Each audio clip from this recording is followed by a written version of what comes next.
greatness and then a perseverance through injury upon injury. And then, of course, a voice for is from this planet. And we all know Bill traveled intergalactically and on a multiverse plane. Frank Isola, how will you remember the great Bill Walton? Yeah, really sad news today. I think for anybody that covered the NBA, you came in contact with Bill Walton. He was just such a great ambassador for this sport. Look, all right, so from a basketball standpoint, one of the greatest college players of all time, two-time champion at UCLA, great NBA player, two-time champion there. Everyone's going to remember 1977 with the Blazers, MVP, Finals MVP, top 50 team, top 75 team. A lot of us, though, are going to remember him as a broadcaster. And think about Bill Walton. This was a guy that spoke with a stutter until he was 28 years old. And then when he could speak, he never stopped talking. He was absolutely one of the best in the business. I remember talking to him in L.A. All you had to say, Tony, was, Bill, how are you? And for 5 minutes, he just started riffing about the NBA and the players and the league and how great everything is. He was a true original and someone that lived basketball. He absolutely loved the sport on every level. It's a great loss today. The legends and legends you spoke of. Again, say that again. He spoke with a stutter in his youth. He persevered through that in ways to become one of the voices of an entire sport. Israel Gutierrez, I turn to you. How will you remember the great Bill Walton? Yeah, this one's a tough one, Tony. I thought about Bill Walton a lot over the years. I've thought about him as somebody who, and there are certain people who you can just tell have determined to get the most out of life and in that time sort of change the world, right? And so I thought about Bill, honestly, in my darkest times. As an NBA person, I think of him in 1977. That's the year I was born. They won a championship. And what he has done since then to just lift the game just with his enthusiasm. You know, a lot of friends of mine, when we played basketball, they loved his throw it down call and used to say it all the time. You know, even none of us could dunk, but we would say it all the time on the court. And he was just had such a zest for life. And the calls with Dave Pasch, some of those calls had absolutely nothing to do with basketball, just him talking about his sort of intergalactic place in and connection with the world. And it's just a really sad day, just a shocker of a day. And Bill Walton, I know for me, will live on forever. Courtney Cronin. Those Dave Pasch interactions, I light up when I think back to the times, whether it was the Maui tournament and the two of them being in matching Hawaiian shirts, to all of the adjectives that were loaded in the thesaurus in his mind. And he never met a metaphor he didn't like. The time that he equated Nikola Jokic's passing ability to orchestrate a team game in the Denver Nuggets organization to how the Arkansas River flows into the eastern portion of the Continental Divide. The man was an absolute wizard in the way that he described the game, but the way that he didn't take himself so seriously allowed for those of us who didn't get to watch him growing up in the 1970s and create this Hall of Fame career. We all felt like we had a personal connection to him. And one note I've really got to drop on Dave Pasch, just the way that he let Bill go off on whatever tangent he wanted to, whether he was going to wish himself happy birthday during those COVID broadcasts and then proceeded to eat a cake, flames and all, with the candles, and Pasch is just sitting there laughing. Those are the moments that I remember and will always remember of those great Pac-12 after dark games. And we really lost a good one today, one that will not easily be replaced. And Clinton Yates.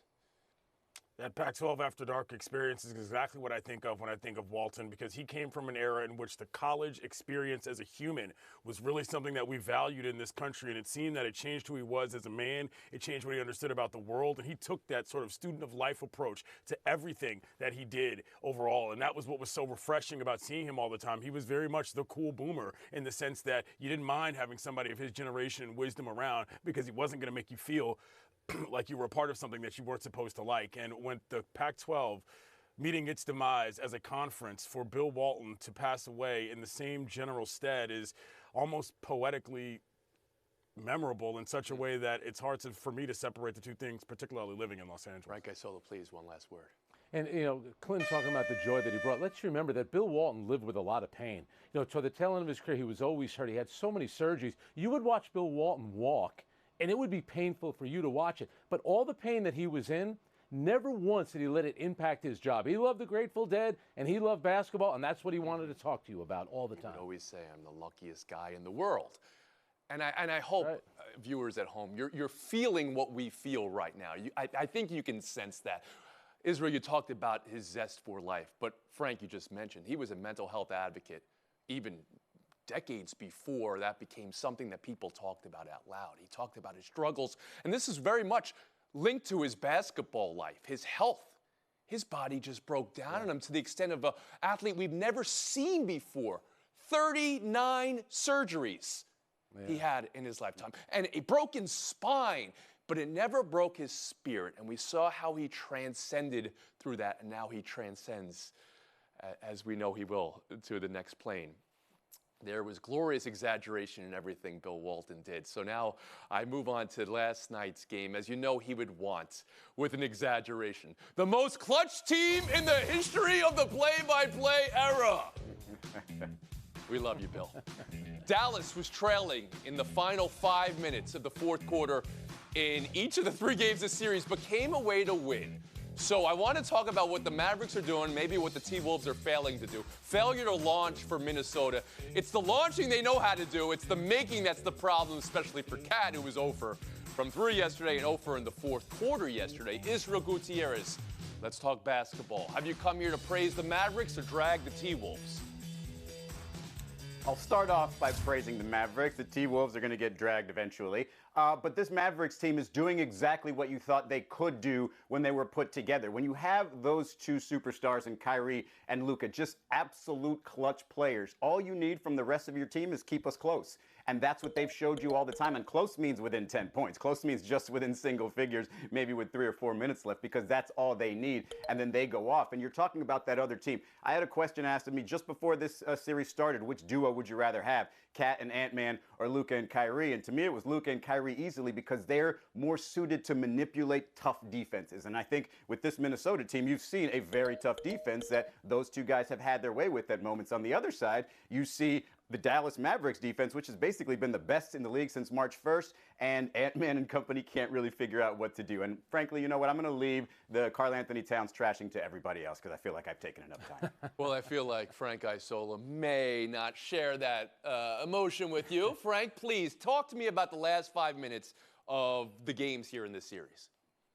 Yeah, where was Karl-Anthony Towns and where was Anthony Edwards? So in the series thus far, Luka and Kyrie are combining to average 60 points. Karl-Anthony Towns and Anthony Edwards are combining to average 37 points. That's a 23-point differential. So I get it. We could blame Rudy Gobert for everything from COVID to drop coverage. It still comes down to the way that your best players perform. And look at Kyrie in that fourth quarter and look at Luka Doncic. To me, I get it. Luka hit the big shot in game 2, but the play with Daniel Gafford blocking Mike Conley at one end and then Luka, controlling the pace of the game and that lob for the dunk. What a sequence that was. Right now, Dallas is dominating them. Clinton Yates. Yeah, because it was the Wolves that eliminated the Nuggets, we sort of think of that you have to beat the best to be the best thing that happens in the conferences in the NBA. But Dallas may actually be farther along in terms of that equation in regards to who they are. They can beat teams any different kind of way that you want. I said before on this program last week, Minnesota's having a lot of problems in the paint. Well, Minnesota ends up getting an advantage in the paint in this game, and guess what? Still loses the game because the Wolves are going lights out from 3. Jason Kidd has done a tremendous job, not just with the talent on this squad, but also Kyrie looks like he's having fun playing basketball. And Kyrie having fun playing basketball is a better Kyrie Irving than we've seen in the last couple seasons in terms of what he's been able to do as a teammate. His squad is looking excellent, and I think that Jason Kidd is a big part of it in terms of how he's kept that focus on that team and not, losing the psychological battle to refs, which was something that happened a lot. Courtney Cronin. The plus 13-point differential that the Mavericks have through 3 games is so slim and just points to the fact that Minnesota has no concept of how to close teams out. They've been in every game, up 9 in game 1, up 18 in game 2 before blowing that lead. But let's go back to that fourth quarter. In those final 4 minutes that you mentioned, Tony, what happened? Mike Conley misses a 3, gets a layup blocked. Cat apparently has never met a shot he doesn't like, and to Bill Walton exaggeration style, said he's been shooting 1,500 shots a day. Maybe lay off of that when you go over in the fourth quarter. And all right, well, let's talk about that, because this is the oldest line in the business. Shooters shoot. Should Cat be not shooting here You got to make some. He's 3 for 20. Not in that moment. It clearly isn't working for him. And I don't know what's going on with Anthony Edwards, but Rudy Gobert gets the blame in game 2 for being put on skates. Who made that sequence happen? It was Anthony Edwards turning the ball over to give Luka the chance for the win. Israel, I'll go to you on the Cat dilemma here. Do shooters shoot their way out of a We've seen slump? this happen, Tony. We've seen this happen with Cat before. He doesn't really meet the moment when he gets to these situations. So for him, it's more about having experience. You know who's meeting the moment is Luka Doncic. We talk about experience. Look what he recognizes has to be done to win. Taking charges, tying up Ant-Man for that loose ball late. So when Ant-Man looks, when Anthony Edwards looks and say, hey, what do I need to do better next year? Things like that to really elevate his team. Isola, Luka's last word. absolutely doing it. Yeah, they need Anthony Edwards. Obviously, got to play with a little more energy. His defense on that P.J. Washington 3 late in the fourth quarter was not good enough. But again, Karl Anthony Towns, 3 for 22 on threes. Right now, that is the worst three-point shooting So you would percentage tell him in don't conference shoot. finals You would history. take that out of your offense completely. Take him out of the game. No. It's not one dribble and shoot. Take good shots by all means. He didn't. Some of those shots were not good shots that he took. We've been Horn. 0 for 8 We'll last. take a break. Bye until next.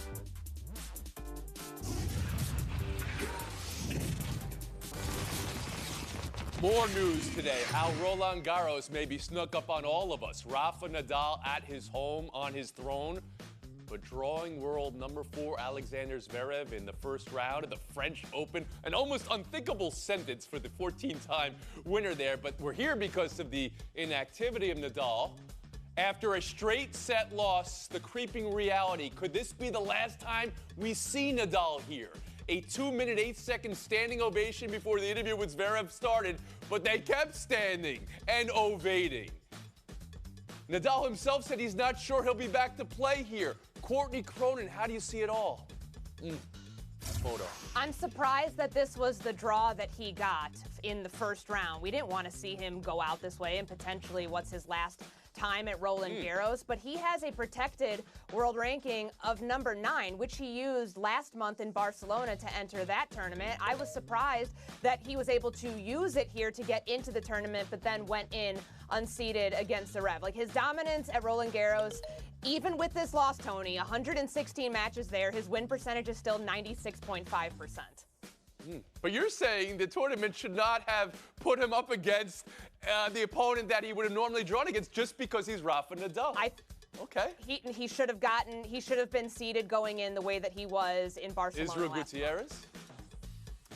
Yeah, that to me tells me that he felt this was time. If he could have pulled that card or could have done everything possible, but to go out against a top 5 ranked opponent, to not go out against an unseeded opponent and look bad, I don't think this is terrible. I think it kind of caught us a little bit by surprise because we weren't sure up until pretty close to the start of the tournament that he was even going to play, and then we all sort of came to grips with it. And in that third set, he had everything seemingly going for him about midway through. The crowd was really pulling for him, and he just couldn't pull it out. It just feels like it definitely is the time for him. Frank Isola.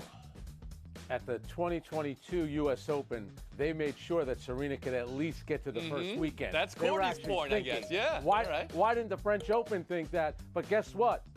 The Olympics are a couple of months away. You will probably see Rafael Nadal on that court during the Olympics. Understandably, It was but still a this chance. is the French Open where he'd won it 14 times. Dominance the likes of which the sport had never seen before, Clinton Yates.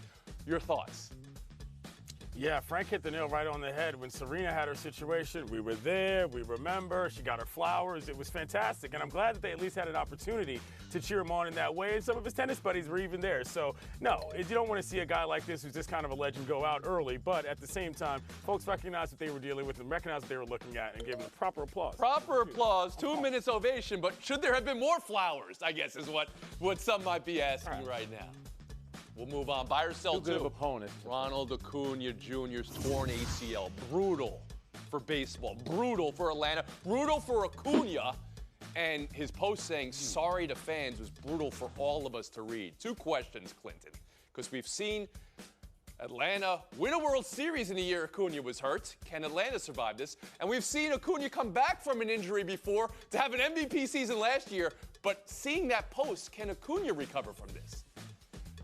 Doesn't look good. It's the second knee injury he's had. You hate to see him do it base running in a non-contact situation, but that was a different Braves team that won that championship. They had Freddie Freeman, they had Dansby Swanson, their coaching staff was even different for that matter. Snicker's got his work cut out for him here. This isn't just some guy. He led the team in runs, which means he's the best player on the team. Very tough break for Atlanta. Okay, so you're hitting pause then on, well, they've done it before. Courtney On Cronin. expectations, Your yes. thoughts on seeing Acuna go down?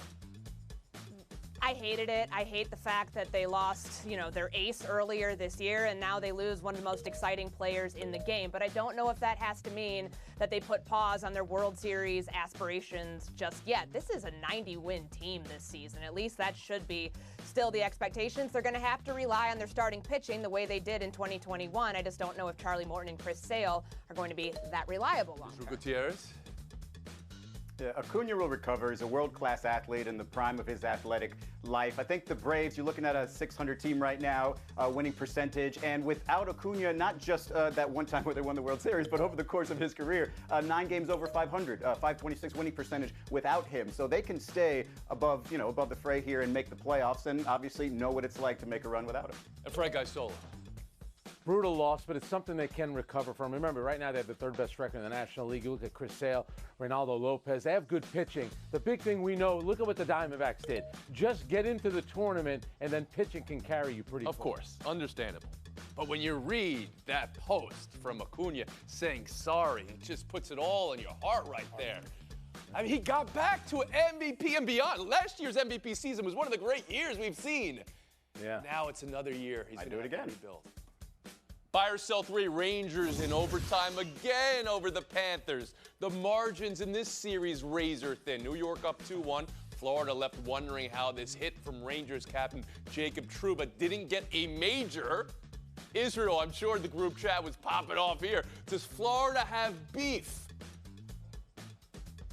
Every group chat all over the country was popping. Everybody said that should have been at least a double minor, a major penalty. The rules are, PK Subban yelled it on his social media profiles. It was clear and obvious. Would that have overturned the result, made the change a difference in the game? I don't know. But when you're asking me that was clear and obvious, and everybody saw it. The only people that didn't were the strikes. Now to New York, Frank Isola. You might be right, Izzy, but I have to say it. That's Rangers culture. That's 2 straight overtime wins. They're 4-0 in the Rangers playoffs. in culture. overtime. I see what you're doing there, Frank. Yeah. Had the great save late. This team lives on the edge. They haven't always been great, Lucky wins. but they're going to go a Clayton Yates. long way. They're going to win. They're going to win 5 more games. This is one of those situations, again, where I just get so frustrated as a guy that's watched the NHL for more than 30 years that this is what we're talking about. This Rangers team got outshot by 65 and still won this game, and we're talking about some goofball elbow to the head. It's annoying, you know what I mean? I'm here to watch hockey. I'm not here to watch Frank's got him goofy losing in stuff. 7 in the Stanley Cup final. I'm going to get to that in a got second. bad math. Courtney It's Cronin 6. here on It's Trouba's 6. hit and what it means for the series. I don't know if it's going to mean anything. I doubt it's going to mean a suspension because he already got fined $5,000. The NHL Department of Player Safety has been a joke throughout this. Remember your guy Sam Bennett, Izzy, who benefited from this, wasn't suspended for Game 4 after the, cross-checking the guy into the goalie in Game 3.